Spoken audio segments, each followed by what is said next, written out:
বন্দেয়ং শিল সুদতা কমলা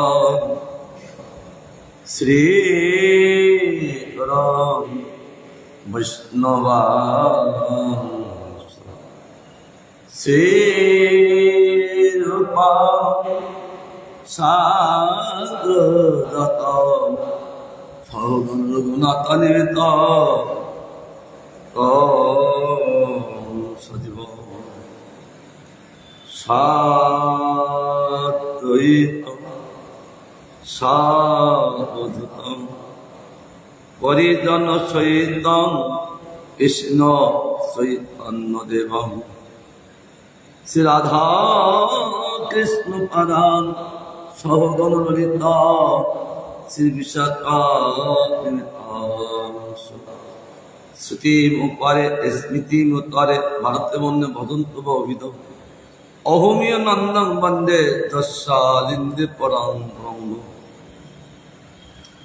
নারায়ণ নমস্কৃত্য নরং চৈব নরোত্তমং দেবীং সরস্বতীং ব্যাসং ততো জয়মুদীর গ্রন্থে প্রলম্বে মঙ্গলাচরণ গুরু বৈষ্ণব ভগবান তিনি স্মরণ হয় মৃত্যু বিনাশন অনাশ হয় নিজ বাঞ্ছিত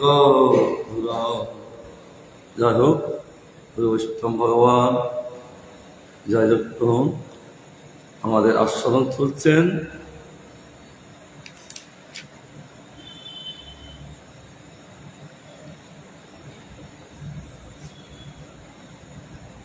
জৈব ধর্ম পরম বস্তুতে অনুপস্থিত যে চিন্ময় প্রেম তাকে বলে জৈব ধর্ম। আমরা আস্বাদন করছিলাম পদ্মম্ন কুঞ্জের মাধবী মণ্ডপের যে অপূর্ব শোভা হইল তা বর্ণাতীত।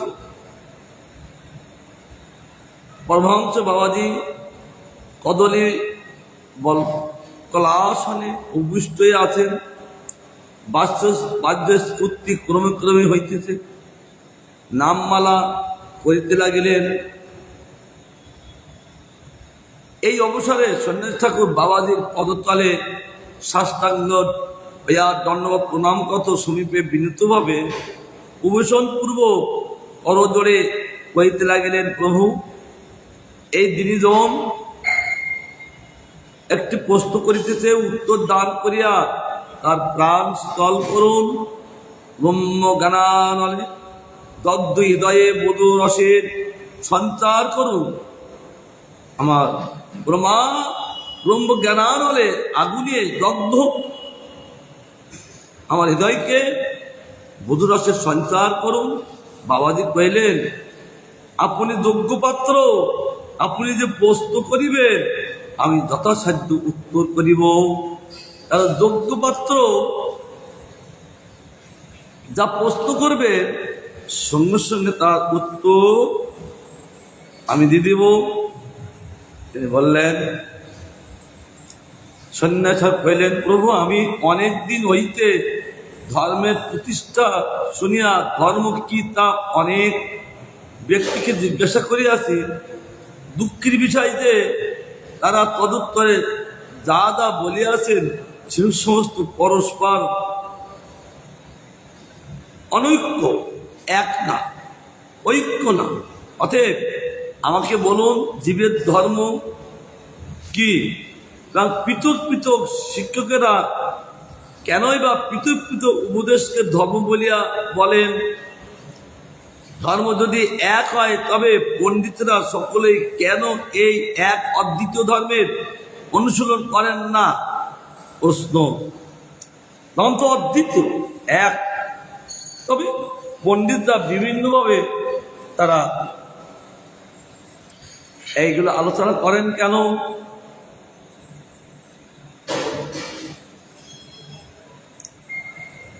শ্রীকৃষ্ণ চৈতন্য প্রভুর পাদপদ্ম ধ্যান করিয়া পরমহংস বাবাজি মহাশয় কইলেন, ওয়ে ভাগ্যবান, ধর্মতত্ত্ব যথা জ্ঞান বলিতে শ্রবণ করুন। যে বস্তুর যা নিত্য স্বভাব তাই তার নিত্য ধর্ম। বস্তু শব্দে ব্যাখ্যা কেন আছে বাবু? অনুবস্তু, বস্তু মানে ভস ধাতুতে তু প্রত্যয় হইলে তাকে বস্তু বলে, অর্থাৎ যার অস্তিত্ব আছে না, যা প্রতি বিশ্বাস অস্তিত্ব, এই জগতে কোনো বস্তু নাই, একমাত্র ভগবানের অস্তিত্ব। তার জন্যে বলছেন এ সন্ন্যাস ঠাকুর, যে বস্তুর যা নিত্য স্বভাব, একদিন দুদিন না, নিত্য স্বভাব,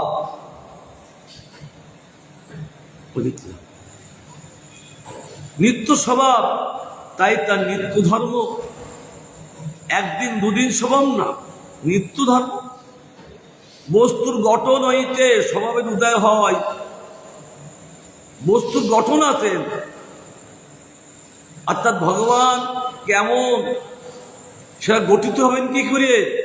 স্বভাবের উদয় হলে। কৃষ্ণের ইচ্ছায় যখন কোনো বস্তু গঠিত হয় তখন সেই গঠনের নিত্য সহস্ররূপ একটি স্বভাব হয়। কৃষ্ণের ইচ্ছায় সব বস্তু একটা গঠিত হয়, সেই গঠনের নিত্য সহস্ররূপ একটি স্বভাব হয়। সেই স্বভাবেই সেই বস্তুর নিত্য ধর্ম, নিত্যকরণী। পরে যখন কোনো ঘটনাবশত বা অন্য বস্তুর সঙ্গে সেই বস্তুর কোনো বিকার হয় তখন তার স্বভাবও বিকৃত বা পরিবর্তিত হয়। পরিবর্তনেই যায়, অন্যরকমই যায়।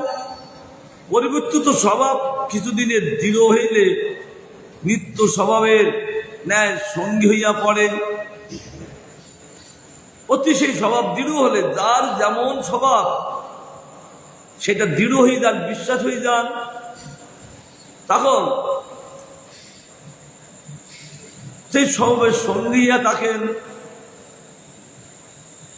যে চোরের সঙ্গে যে যারা থাকেন তার নিত্য স্বভাব, ডাকাতের সঙ্গে থাকেন তার চিত্ত স্বভাব, দৃঢ়ভাবে সেই কাজ করতে থাকেন। সাধুর সঙ্গে তাও থাকেন, সাধুর স্বভাব তার মধ্যে যুক্ত হয়ে সেই সঙ্গে করিয়া থাকেন। এই পরিবর্তিত স্বভাব স্বভাব নয়, স্বভাব কোনো পরিবর্তিত হয় না, একই রকম থাকে। যেহেতু নিত্য সেবা, ভগবত সেবা একই সেবা, কিন্তু অনস্ত বস্তুর পরিবর্তিত হয়। কিন্তু এই স্বভাব স্বভাব নয়, এর নাম নিসর্গ। আজ আছে কাল নাই, নিসর্গ স্বভাবের স্থলে বসিয়া আপনার স্বভাব বলিয়া পরিচয় দেন। যে যেখানে বসে থাকেন সেইখানে তার স্বভাব বলিয়া পরিচয় দেন। যথা জল একটি বস্তু, তারাল্য তার স্বভাব তরল। ঘটনাবশত জল যখন শিলা হয় তখন কাঠিন্য তার নিসর্গ হইয়া স্বভাবের ন্যায় কার্য করে।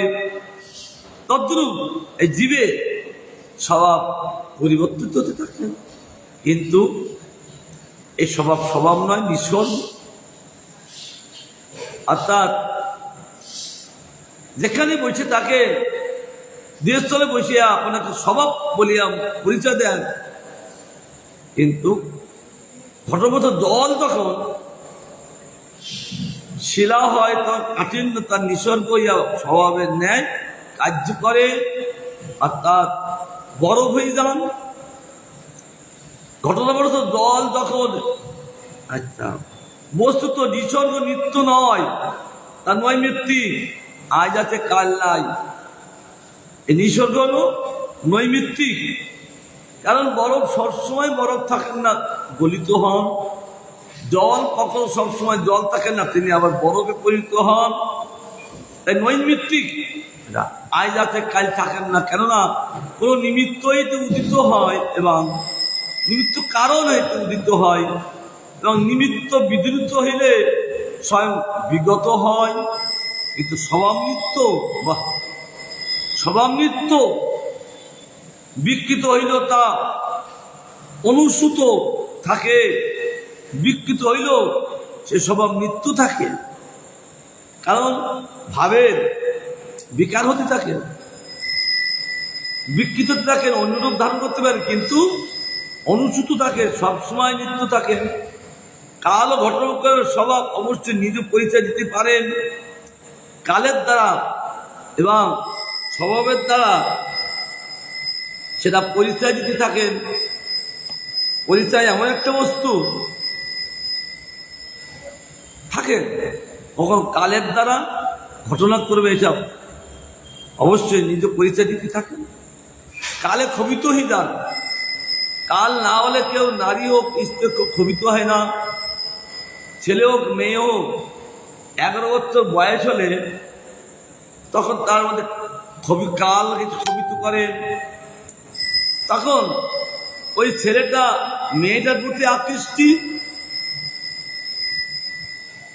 উভয় আকৃষ্টি থাকেন, এরা পরিচয় দিতে থাকেন। বস্তুত স্বভাবের বস্তু নিত্য ধর্ম, আর তার একই সময় থাকেন নিত্য ধর্ম। যেমন আমাদের ঠাকুর সেবা করা হচ্ছে প্রতিদিন নিত্য ধর্ম, এই ধর্ম নিত্য থাকে। কিন্তু নিঃস্বর্গ এই জগতের যে কার্য সবসময় থাকেন না। ধান পেকে গেছেন, কাটাই গেছেন, কিন্তু যখন কাটাই যান তখন নিত্য থাকেন না, আবার তখন গাছ করে লাগালে আবার হয়। তবে এটা নৈমিত্তিক ধর্ম, দেখা যাচ্ছে ধর্ম কিন্তু ধর্ম নয়, থাকে না। যাদের বস্তু জ্ঞান আছে তারা নিত্য নৈমিত্তিক ধর্মের প্রভেদ জানিতে পারেন, তারা বস্তু চিনতে পারেন। বস্তু বলতে সাধারণ বস্তু না, ভগবান অস্তিত্ব সবসময় থাকেন। এর উত্তরটা দিয়েছে সুন্দর, কারণ নিত্য ধর্ম সেটা। বস্তু কখনো নষ্ট হয় না। এই জগতে আমরা বস্তু ব্যবহার করি, সব বস্তুটা মাইক বস্তু, কিন্তু বস্তু তো নষ্ট হয় কেন? তাহলে সে নৈমিত্তিক বস্তু, আজ আছে কাল নেই। দাদার বস্তু জ্ঞান হয়েছেন, অর্থাৎ ভগবত জ্ঞান হয়েছেন, তারা নিত্য নৈমিত্তিক ধর্মে প্রভেদ জানিতে পারেন। নিত্য কি নৈমিত্তিক কি ভগবত বস্তু জ্ঞান না হলে তারা জানতে পারেন না। যাদের বস্তু জ্ঞান নাই তারা নিসর্গের স্বভাব মনে করেন। নিসর্গ মানে যে যেখানে বসে থাকেন সেই জায়গায় বসে স্বভাব গঠিত হয়তো সেইটা নিজস্ব মনে করেন, তাকে বলে নিসর্গ। নৈমিত্তিক ধর্মকে নিত্য ধর্ম মনে করেন না, এই নৈমিত্তিক ধর্ম নিত্য। কেন? যে যেখানে থাকে সেই স্বভাবে গঠিত হন, আর সেইটা তখন নিত্য বলতে থাকে না, এটা নিত্য ধর্ম না। মনে করেন, মনে করলি কি আর নিত্য ধর্ম নৈমিত্তিক বস্তু কোন নিত্য হতে পারেন না। সন্ন্যাসাগর জিজ্ঞাসা করে বস্তু কাকে বলে, না জানলে হবে কি? সেই সন্ন্যাসাকুর বললেন বস্তু কাকে বলে এবং স্বভাব শব্দের অর্থ কি। এখন প্রশ্ন না হলে বাবাজি মহারাজ এত প্রসন্ন, পরমহংস বাবাজি মহারাজ, কারণ পরিচিত মহারাজ প্রশ্ন করছেন, আর প্রশ্নের সঙ্গে সঙ্গে গুরুদেব হাস্য আনন্দ। কারণ গাদা করে প্রশ্ন করলে যিনি পাঠ করছেন তার ভালো লাগে না, এমন এমন প্রশ্ন করছেন পরিচিত মহারাজ, সুখদেবের আনন্দ হচ্ছে। এখানে ন্যায় সন্ন্যাসী ঠাকুর প্রশ্ন করছেন, জিজ্ঞাসা করছেন, কিন্তু পরমহংস বাবাজি মহারাজ আনন্দ হচ্ছেন। প্রশ্ন বাস্তব প্রশ্ন, প্রশ্ন না হলে সঠিক বস্তু জানা যায় না। তার জন্যে ভাগবত দান করেছেন বাসুদেব কথা প্রশ্ন, প্রথম দশম স্কন্ধে বলেছেন শ্রোতা বক্তা প্রশ্নকর্তা উভয়ই হরিভক্তি লাভ করে তিনি এই জগৎ পবিত্র করতে থাকেন। তার জন্য প্রশ্ন করার ব্যবস্থা। তার প্রশ্ন না করতে পারলে সেই প্রশ্ন তারা সঠিক আনন্দ পায় না। প্রশ্ন করতে গেলেও তার সেরকম ভগবত তত্ত্ব জ্ঞান থাকা চাই। কত ভালো কথা বলছেন। বন মহারাজ পাঠ করছেন, কিন্তু কালিয়াদয় এক বাবা থাকতেন, কিশোরী বাবা। বন মহারাজ সঙ্গে ছোট্ট ভাব, তিনি বাবাদেও লিখে আয়, কিন্তু বন মহারাজের মুখে ভক্তিদার বন মহারাজের মুখে তিনি হরিকথা শুনতেন। নিষ্ঠা, তিনি আর কারোর কথা হরিকথা শুনতেন না। যেমন গৌর কিশোরদাস বাবাজি মহারাজ, তিনি আর দ্বিতীয় কারোর কাছে হরিকথা শুনতেন না। কার কাছে? ভক্তিমূল ঠাকুরের কথা হরিকথা শুনতেন, সেই গৌতমী। কারণ তার কাছে গেলে যত রকম বিষয় তিনি সব জানিয়ে দিচ্ছেন। তাহলে আর অন্য লোকেরা যাওয়া দরকার। গৌর কিশোরদাস বাবা যেমন নিষ্ঠা, তিনি ভক্তিমূল ঠাকুরের কাছে ছাড়া আর দ্বিতীয় কারোর কাছে পাঠ শুনতেন না। কারণ জেনেছেন সর্বতত্ত্ব বিশারদ এই ভক্তিমূল ঠাকুর। আর এই কিশোর বাবা জেনেছেন যিনি সেই সর্বতত্ত্বের বিশারদ সব জানেন। ওনার শিষ্য পাঠ শুনছে, প্রশ্ন করেছেন ওই ভজন কুটি। সঙ্গে সঙ্গে কিশোরী বাবা প্রশ্ন করতেও শিখতে হয়। এমন এমন প্রশ্ন হবে, গুরুদেবের আনন্দ হবে, বক্তার আনন্দ হবে। প্রশ্ন যেগুলো প্রশ্ন করতে পারেন না, প্রশ্ন ভগবত তত্ত্ব বস্তু প্রশ্ন হবে, অর্থাৎ ভগবত বস্তু জানার বিষয়ে প্রশ্ন হবে। যে প্রশ্ন করলে সুখদেব গোস্বামীর আনন্দ, সেই রকম বক্তার কাছে ভালো প্রশ্ন করলে আনন্দ। আমার গুরু মহারাজ দেখেছি, কেউ ভজনানন্দী এসে জিজ্ঞাসা করলে গুরু মহারাজ উল্লাস হয়ে যেতেন, কারণ তার প্রশ্ন শুনে। কারণ প্রশ্ন ভালো না হলে বক্তা পছন্দ হয় না। তখন তিনি বলেছিলেন, আগে 25 বছর এরকম হরিকথা শোনো, তারপর প্রশ্ন তোমার জিজ্ঞাসা হবে, বলি দেবে প্রশ্ন, তারপরে প্রশ্ন করো। এত ভালো কথা। তা এখানে পরমহংস মহারাজ এমন প্রশ্ন করছে না, সন্ন্যাসী ঠাকুর আর পরমহংস বাবাজি মহারাজ, কি আনন্দ। বস্তু কাকে বলে, স্বভাব শব্দের অর্থ কি, এটা ভালো করে জানতে স্বভাব কাকে বলে। সঙ্গে সঙ্গে পরমহংস বাবাজি মহারাজ কইলেন, ভস ধাতুতে সংজ্ঞাতে তু প্রত্যয় করিয়া বস্তু শব্দ হয়। ভূ ভস ধাতুতে সংজ্ঞাতে সমরূপ, তারপর তু প্রত্যয় মানে যোগ করলে বস্তু শব্দ হয়। অতএব যার অস্তিত্ব আছে বা প্রতীতি আছে, এইখানে ব্যাখ্যাটা দিয়েছে, যার অস্তিত্ব আছেন আচ্ছা চিরদিন তিনি একভাবে তাকে নষ্ট হয় না, এটা তার বিশ্বাস, প্রত্যেক বিশ্বাস, তাকে বলে বস্তু। বস্তু এই জগতে আমরা যত বস্তু সব বস্তু বলি, কিন্তু বস্তু নষ্ট হয়েছে। মাইক বস্তু বস্তু বলেছেন, কিন্তু নৈমিত্তিক বস্তু, আজ যাতে কাল নেই, কিন্তু নিত্য বস্তু ভগবান। তার জন্য তার সেবা নিত্য, তার সেবক নিত্য, তার জন্য তার নিরন্তর সেবায়। তাই বস্তু, বস্তু দুই প্রকার, বাস্তব বস্তু অবাস্তব বস্তু। এই জগতে যত বস্তু অবাস্তব, আজ যাতে কাল নেই। বাস্তব বস্তু পরমাত্ম ভূত তত্ত্ব, যে বাস্তব বস্তু পরমাত্ম ভূত তত্ত্ব, তত্ত্ব মানে ভগবান। অবাস্তব বস্তু দ্রব্য গুণাদি রূপ জিনিস, জিনিস আজ যাতে কাল থাকে না, তার অবাস্তব। প্রত্যেকটা দ্রব্য ও রূপ আছে, বাস্তব বস্তুর অস্তিত্ব আছে, সব সময় থাকে। অবাস্তব বস্তুর অস্তিত্ব কেবল প্রতীত হয়, দেখছি আছে। যেমন সকালবেলা রান্না হয়ে গেল, আর আছে অবাস্তব বস্তু, কুমড়ো, আলু, পনির, কত কি রান্না হলো, কিন্তু কি হইল, আর আছে, দেখছি বস্তু, কিন্তু অবাস্তব, আর নাই। কিন্তু বস্তু শব্দে ভগবান, তাই বলছেন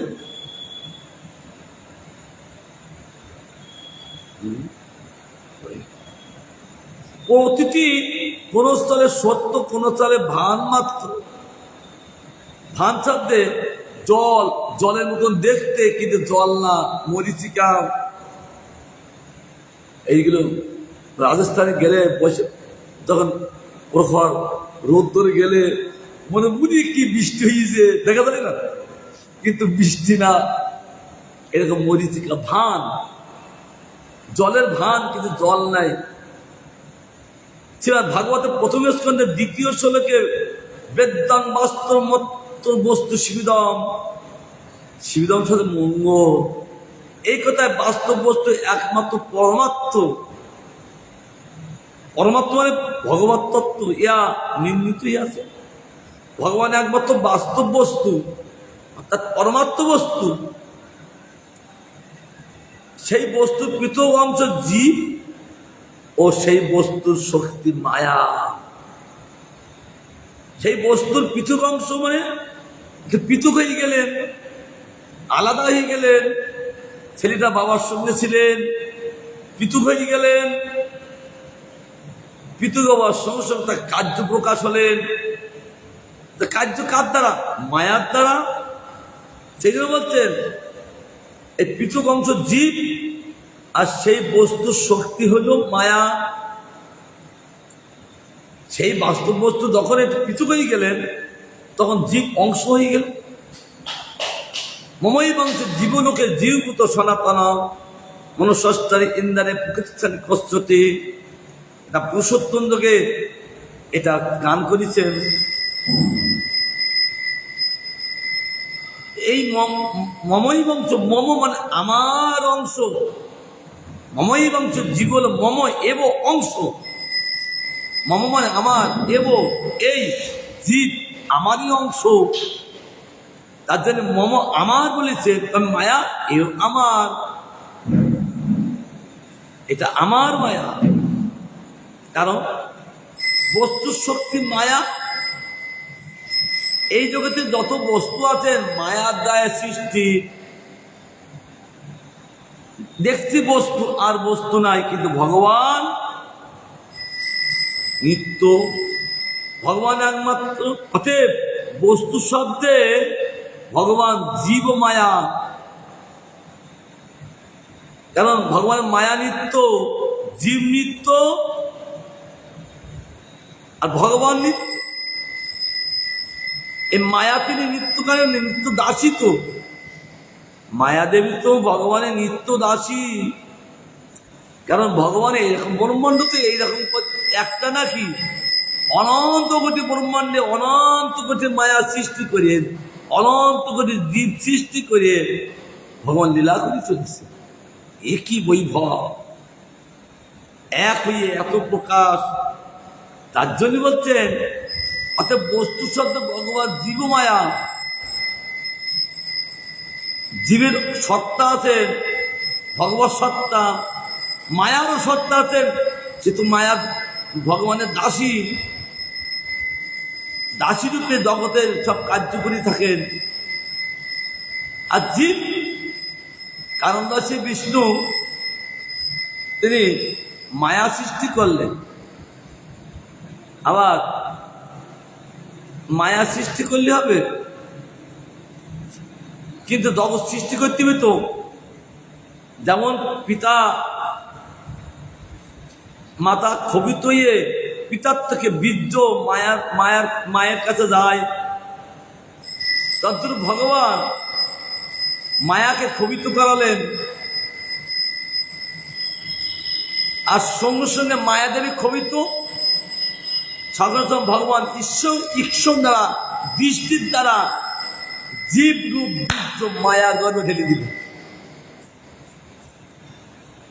মায়া তখন জীব রূপ বীর্যত অংশে তিনি প্রসব করলেন, মায়া সন্তান প্রসব করলেন।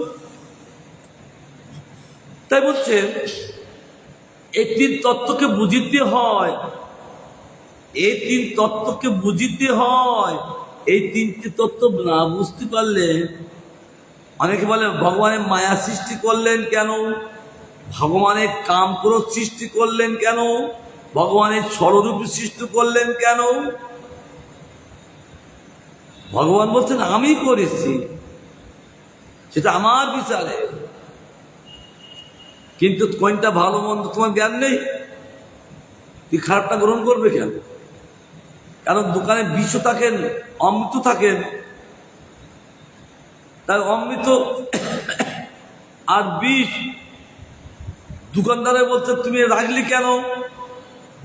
আমি রাখতে পারি, বিষেরও প্রয়োজন, অমৃত প্রয়োজন, আমি রাখতে পারি, কিন্তু তোমার যে বস্তু সেই বস্তু কিনে নাও। তাই ভগবান বলছেন আমি সব কিছু রাখতে পারি জগতে, কিন্তু জীব কি করবে? জীব এই তৃতীয়ত বুঝিতে হয়, তিনের পরস্পর সম্বন্ধ জ্ঞানকে শুদ্ধ জ্ঞান বলা যায়। এই তিনটে পরস্পর একটা সম্বন্ধ জ্ঞান, তাকে শুদ্ধ জ্ঞান বলা হয়। অর্থাৎ তার জ্ঞানের মধ্যে আর অন্য কোনো দোষ নেই। জেনেছেন বুঝিতে তত্ত্ব ভগবান, কারণ এই ভগবান থেকে জীব সৃষ্টি, মায়াও সৃষ্টি। মায়া তো অনুপ্রাণের শক্তি, ভক্তি যেমন অনুপ্রাণের শক্তি, সবই জীব ভগবানকে ভক্তি করেন, কারণ কানেকশন আছে জীবের মধ্যে, ভগবানের মধ্যে একটা কানেকশন থাকে।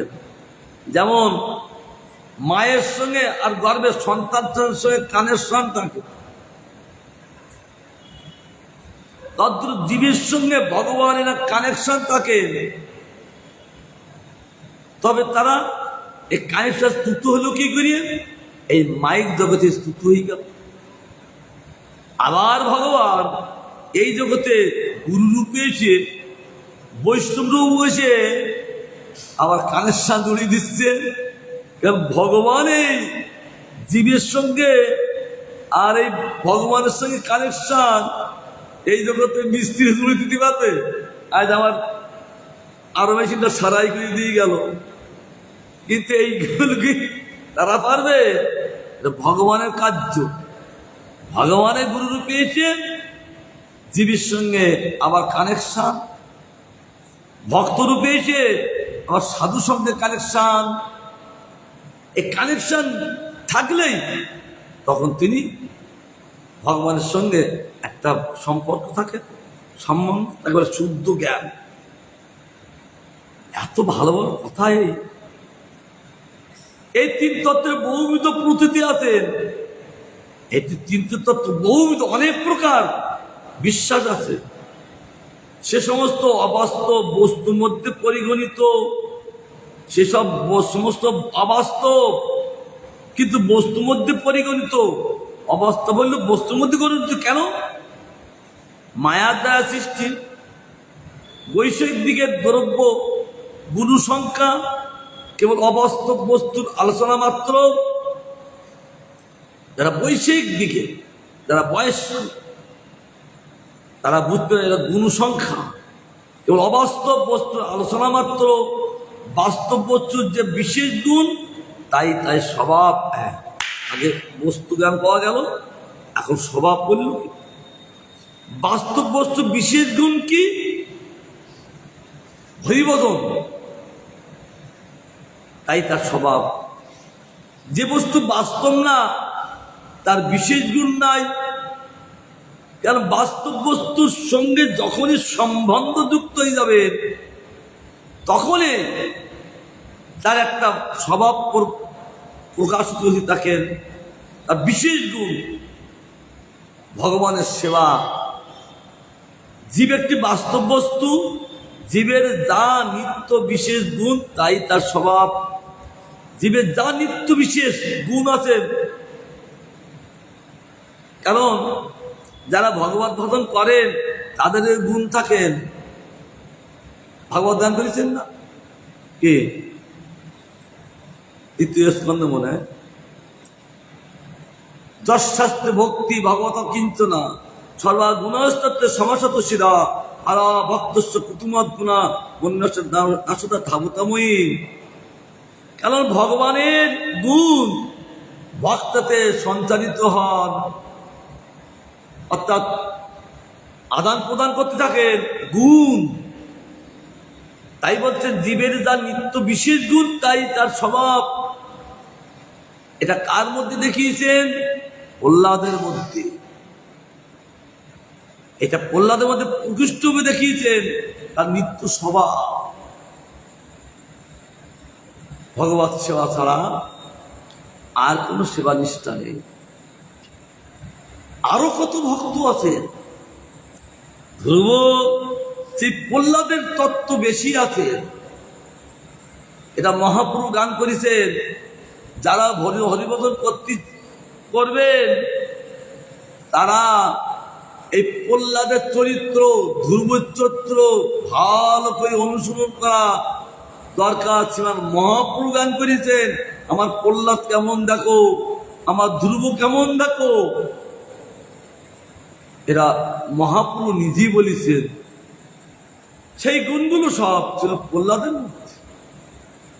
তার জন্য তার বাবা এত কিছু কষ্ট দিলেও তিনি বিচলিত হননি। ভগবান গুণে সমাসীন, সমভাবে অবস্থান করছে, কারণ তিনি কাউকে দোষ দেন না।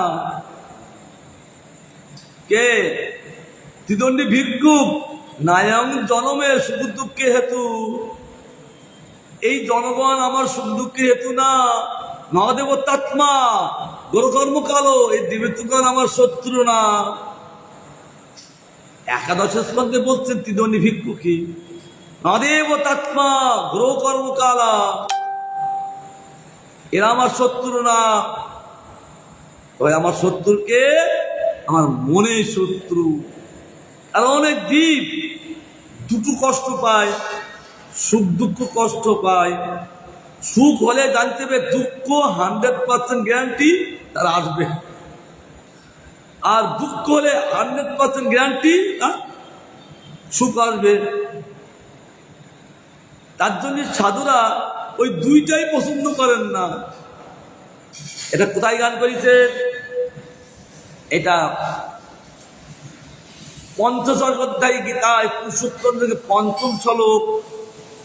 নির্মন মোহা দৃসঙ্গ দোষা অধ্যাত্ম নিত্যা বিনিমিত্ত কামা দ্বন্দ্বই মুক্তা সুখ দুঃখ সঙ্গই গচ্ছন্তি মূঢ়া পদম্মা পয়ন্তৎ।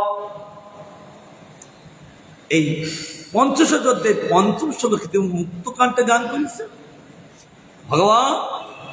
কারণ এই সুখ দুঃখ দ্বন্দ্ব করে, দ্বন্দ্ব মানে লড়াই করে। কখনো সুখ এসে কখনো দুঃখ এসে। কোথায় বসে? আমাদের চিত্তক্ষেত্রে বসে লড়াই করে। এই সুখ দুঃখ যাদের চিত্তক্ষেত্রে লড়াই করে, তাহলে আমার মনে আছে সে সুখী হবেন কি করে? এই ক্ষেত্রে বসে লড়াই করছেন, তাহলে কি কত ব্যথিত। তার জন্যে সাধুরা কখনো সুখকে ভালোবাসেন না, দুঃখকে ভালোবাসেন না। তারা কেউ বহুমানও করেন না। দ্বন্দ্বই মুক্তা, এই দ্বন্দ্বের থেকে বিমুক্ত হয়ে গেছেন তারা। তারা সুখ দুঃখের দ্বন্দ্বের লড়াইয়ের মধ্যে থাকেন না। অর্থাৎ ভগবত বিষয়ে তারা নিরন্তর অবস্থান করতে থাকেন। সন্ন্যাস ঠাকুর কইলেন, প্রভু এই বিষয়টা আমি ভালো করে জানিতে চাই।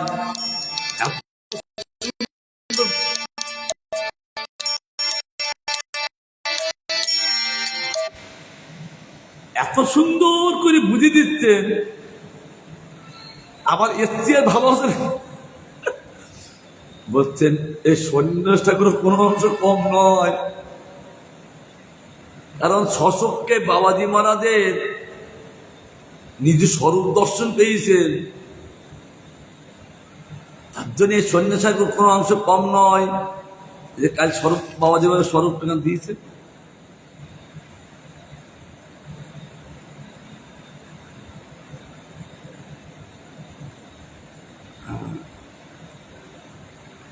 আনন্দ মঞ্জরি বাবাজি মহারাজ স্বরূপ তিনি দেখিয়েছেন। তার জন্য আবার জিজ্ঞাসা করছে, তবে এই বিষয়টি ভালো করে জানতে চাই। বাবাজি মহারাজ কইলেন, শ্রী নিত্যানন্দ প্রভুর কৃষ্ণদাস কবিরাজ নামক একটি কৃপাপাত্র আমাকে একখানি হস্তলিপি গ্রন্থ দিয়ে আছে, দেখে আছে। কে? নিত্যানন্দ প্রভু কৃষ্ণদাস বাবাজি নামক একটি কৃপাপাত্র ছিলেন, তিনি আমাকে একখানি হস্তলিপি হাতের লেখা একটি গ্রন্থ দেখে আসেন। সেই গ্রন্থের নাম শ্রী চৈতন্য চৈতামৃত হয়। তাতে শ্রীমান মহাপ্রভু এ বিষয়ে একটি উপদেশ আছে, কি? জীবের স্বরূপায় কৃষ্ণের নিত্যদাস, কৃষ্ণের তটস্থ শক্তি ভেদাভেদ প্রকাশ। কৃষ্ণ বলি যেই জীব অনাদি বহির্মুখ, অতএব মায়া তারে দেয় সংসারে দেতু। কৃষ্ণের জীবের স্বরূপ নিত্য কৃষ্ণ দাস, কিন্তু কৃষ্ণের তটস্থ শক্তি, ভেদ আবার ভেদ নাই, এই প্রকাশ। তট মানে এই মাইক জগৎ, আর বিরুদ্ধা তটে যিনি অবস্থান করেন সেটা তীর, তাদের তটস্থ তটে দাঁড়িয়ে আছে। কিন্তু সেই জীব যখন ভগবানের দিক তাকান, মায়ায় মুগ্ধ হয় না। যখন মায়ার দিক তাকান তখন মুগ্ধ হয়ে যান। তাই যে বলছেন, কৃষ্ণকে ভুলি যায়, অনাদি বহির্মুখ হয়ে যান। সৃষ্টি আদির থেকে বহির্মুখ, জীব অনাদিকাল থেকে বহির্মুখ। যার জন্য জীবের এত কিছু বলতে পারছেন, ধরতে পারছেন না কেন? অনাদিকালে বহির্মুখ, কৃষ্ণকে ভুলি আছেন, আর তার জন্য কর্মফল ভোগ করছেন। অপ্রারব্ধ প্রারব্ধ ফলমুখী কর্মফল ভোগ করছেন জীব, অনাদিকাল বহির্মুখ। তাই অর্থাৎ কৃষ্ণকে ভুলি আছেন, তার জন্য মায়া বলে, তো নিজসিদ্ধ ভগবানকে ভুললি কেন? তাকে সংসার দুঃখ দিচ্ছে। কৃষ্ণ পূর্ণ পরিপূর্ণ চিৎ বস্তু। কৃষ্ণ হলেন পরিপূর্ণ চিৎ বস্তু, তিনি কোন অংশ কম নয়। তুলনাস্থলে অনেকে তাকে চিৎ জগতে একমাত্র সূর্য বলিয়া থাকেন, কারণ তিনি পরিপূর্ণ। তার জন্য অনেকে তাকে চিৎ জগতে, সেই গোলকে একমাত্র সূর্য বলিয়া থাকেন, চিৎ সূর্য ভগবান। এটা মাধবপুরীপাদ বলেছেন, কোথায় উরুপিতে দিয়ে। তিনি ওই যে গোপাল দর্শন করে নিরন্তর সেই গোপালের দর্শন করতে থাকেন, গিধারী গোপাল। মধ্যাচার্যের শিষ্যর বলতে কেমন সাধু, এ সন্ধ্যা আন্নিক বন্দনা কিছু করেন না, নিরন্তর সেই প্রেম মধু পান করে চলেছেন। মাধববন্ধুপুরে বললেন, দেখুন আমি কখন সন্ধ্যা করবো বলুন? আমার তো চিৎ আকাশে চিৎ সূর্য সবসময় উদিত, ওর স্বল্প চিৎ আকাশ, চিৎ সূর্য। এই জগতে তো এই আকাশ, যাদের মাইক সূর্য, আর তারও একটা সূর্য আছে চিৎ সূর্য, চিৎ আকাশ। সে চিৎ সূর্য থাকেন ভগবান এই চিত্রূপ আকাশে। তা নিরন্তর তিনি অবস্থান করছেন, কখনো অস্তমিত হয় না, কখনো দুপুর হয় না, সকাল হয় না, সন্ধ্যা হয় না। তখন সঙ্গে সঙ্গে এই কথা শুনিয়ে মতাচার্যের শিষ্য বুঝতে পেরেছিলেন সাধারণ বাবা তো নয়। তার জন্য বললেন, একমাত্র চিৎসূর্য বলিয়া থাকেন যে ভগবান, আর জীব তার কিরণকণা মাত্র, একটা স্ফুল্লিঙ্গ। জীব অনেক, জীব কৃষ্ণের অংশ। একথা বলিলে খণ্ড বস্তুর যেমন পর্বতের অংশ, সেই রূপ বলা হয় না। যেমন গিরিরাজ দেখি না কত খণ্ড বস্তু, কিন্তু সেটা গিরিরাজ। তত জীব, বিভিন্নাংশ। একই ভগবান প্রত্যেক জীবের মধ্যে বিভিন্নভাবে অবস্থান করেন। বিভিন্নাংশ জীব শাস্ত্রে বলছে কেন? এই জন্য এখানে দুর্বলতা এই 50-60 জন লোক বসছিল, কেউ কারো সে মুখের মিল নাই, কারণ সেই ভগবানের বিভিন্ন রূপে তিনি জীবের মধ্যে অবস্থান করতেন, কারো সঙ্গে কারো মিল নেই। 500 লোক যদি থাকে, 1 কোটি লোক থাকে, কেউ কারো সঙ্গে মিল নেই। কেন? প্রত্যেকের হৃদয়ের মধ্যে ভগবান বিভিন্নাংশ করে আছে। একই ভগবান বিভিন্ন ভাবে ভাবে আছে। তার জন্যে সেই জীবের সেই রকম স্বভাব, সেই রকম তার ভাব, সব আলাদা স্বভাব। একই ভগবানের সৃষ্টি। কি বিচিত্র কর্তা, বিচিত্র বীর্য, বীর্য বক্তা, বিচিত্র লীলা, বিচিত্র সব চমৎকৃত করে দেন। তার জন্য বলছেন, কেননা অনন্ত অংশরূপ জীব শ্রীকৃষ্ণ হইতে নিশ্চিত হইল, কৃষ্ণের কোনো অংশ ক্ষয় হয় না। অনন্ত অংশরূপ, কেন? অনন্ত কোটি জীব, আর গোবিন্দ অনন্ত অংশ প্রকাশ করতে দিয়েছেন, তাই বলে ভগবানের কোনো অংশ ক্ষয় হয় না। ভগবান ভগবান থাকেন, এত অনন্ত অংশ প্রকাশ হলো, সেখানে যে খালি হয়ে গেছেন না, না, কখনো অংশ ক্ষয় হয় না, পরিপূর্ণ থাকেন, যেহেতু তিনি পরিপূর্ণ ভগবান। ওম পূর্ণমদ পূর্ণমিদং পূর্ণাৎ পূর্ণমুদচ্যতে পূর্ণস্য পূর্ণমাদায় পূর্ণমেবাবশিষ্যতে। তিনি পূর্ণ, পূর্ণ থেকে পূর্ণ প্রকার, কিন্তু পূর্ণ থাকেন। ভগবান থেকে অংশ প্রকার অনন্ত অংশ, কিন্তু ভগবানের কোনো অংশে ক্ষয় হয় না। সেই জন্য এই জন্য বেদশক অগ্নির স্ফুলিঙ্গের সহিত জীবের একাংশে সাদৃশ্য বলিয়া থাকেন। কারণ জীব সেই বিস্ফুলিঙ্গের সহিত জীবের এক অংশে সাদৃশ্য বলিয়া থাকেন, এক অংশে বেদ জ্ঞান করেছেন। কারণ ব্রহ্মা বলছেন, হে নারদ, আমার তো এই 4টি মাথা। ব্রহ্মার 4টি মাথা কি? ঋক, শ্যাম, যদু, অথর্ব মাথা। আমি এই ভগবত তত্ত্ব, আমি 4টি বেদের মাথায় আমি ভগবানকে জানতে পারলাম না, কিন্তু আমার সৃষ্ট জীব সেই ভগবত তত্ত্ব কি করে জানতে পারে?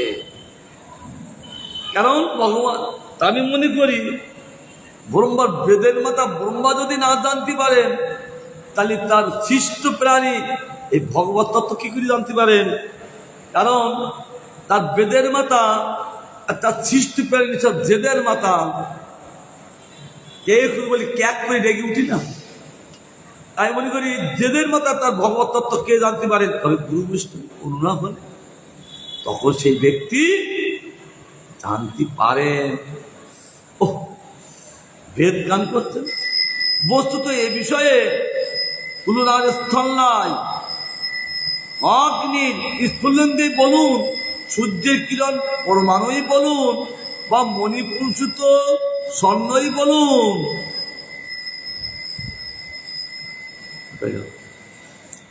কোন তুলনায় সর্বাঙ্গ সুন্দর হয় না। কারণ যতই তুলনা দাও না কেন, কিন্তু ভগবানের মতো সর্বাঙ্গ সুন্দর হয় না জীব। অংশ কি করে সর্বাঙ্গ সুন্দর হতে পারে? তার জন্যে জীবের কিছু দোষ থাকে, থাকতে বাধ্য।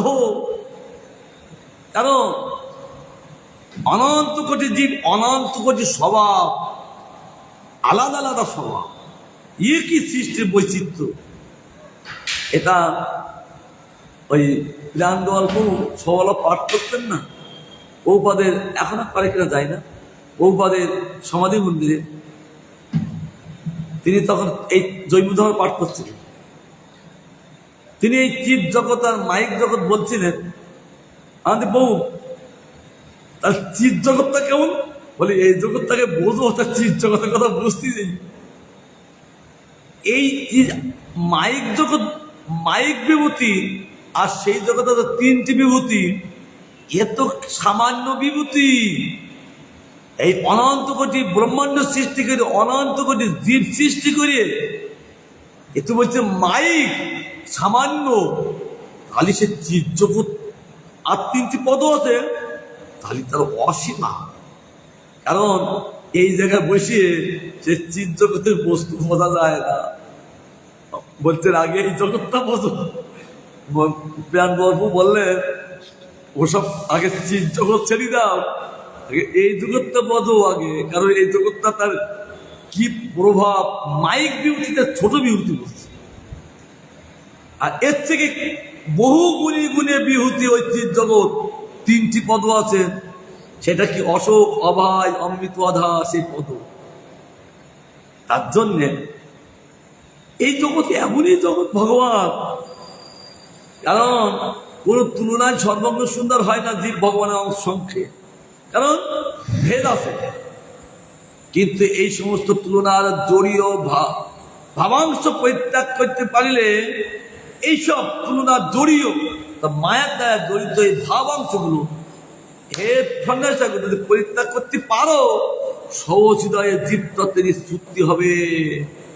কারণ আমাদের স্ফূর্তি হচ্ছেন না কেন? এই জড়ীয় ভাবাংশে আমরা বিচার করতে যে যাই আর বুঝতে পারি না। এইটুকু পরিত্যাগ করিলে তখন জীব তত্ত্বের স্ফূর্তি হবে। কেন জীব তত্ত্বের স্ফূর্তি হয়? ভগবত তত্ত্বের স্ফূর্তি সবসময় স্মৃতি থাকে, স্ফূর্তি থাকে সবসময়। ছেলেরা দর্শন করতে থাকে, বাহ্যল্লা কোনো দর্শন করেন না। তার জন্যে এখানে দিয়েছে কৃষ্ণ রস চিৎ বস্তু এবং জীব তার অনুচিত বস্তু। ভগবান বিভু ভগবান, জীব অনুবস্তু।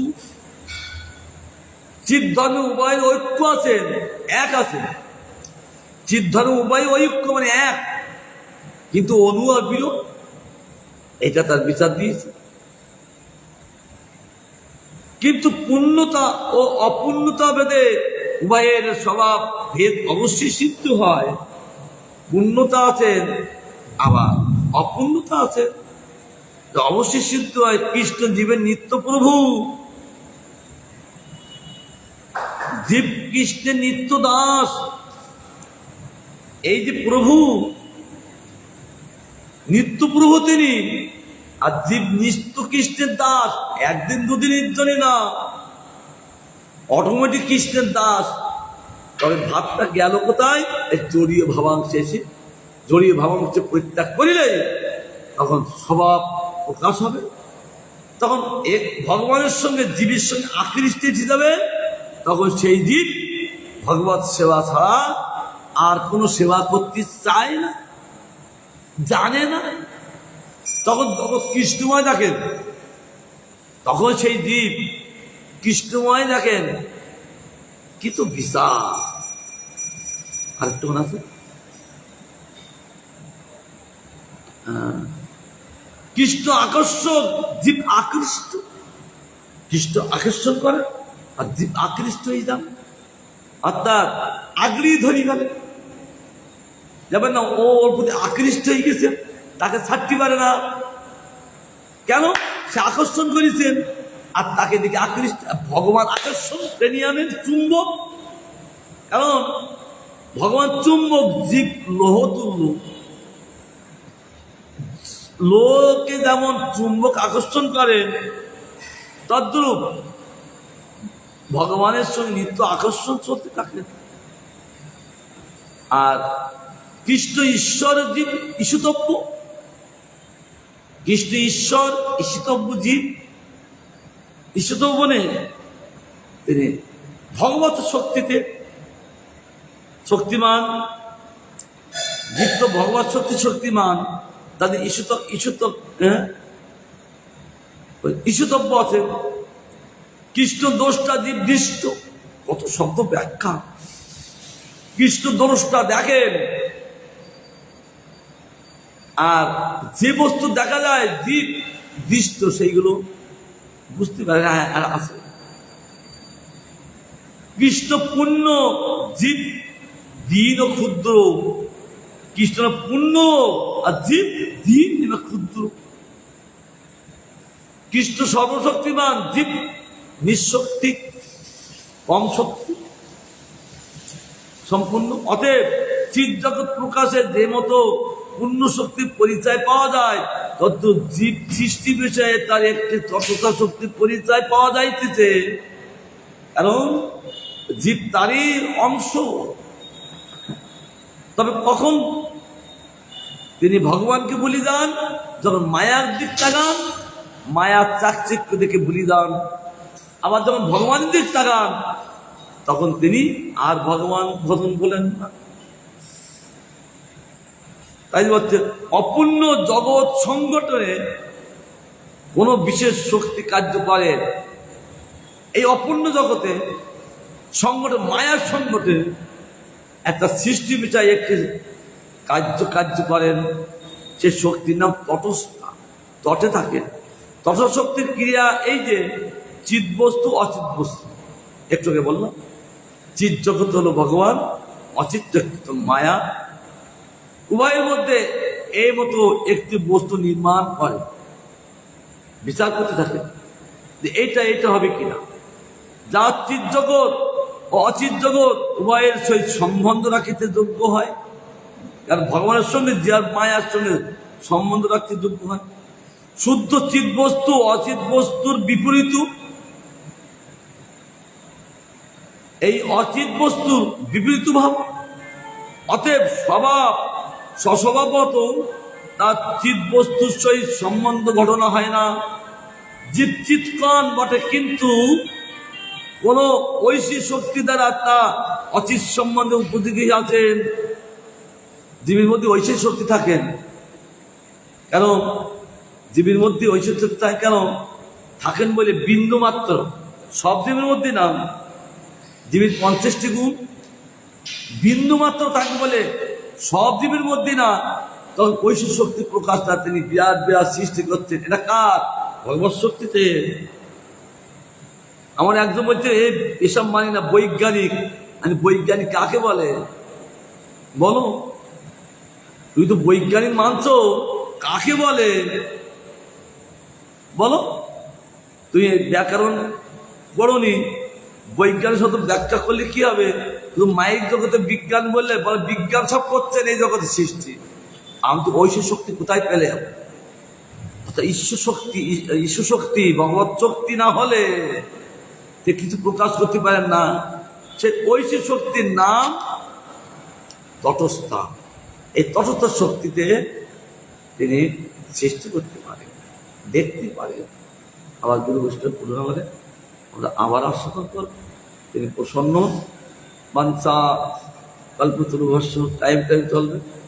কৃপা সিন্ধু পতিতানাং পাবন বৈষ্ণবেভ্যো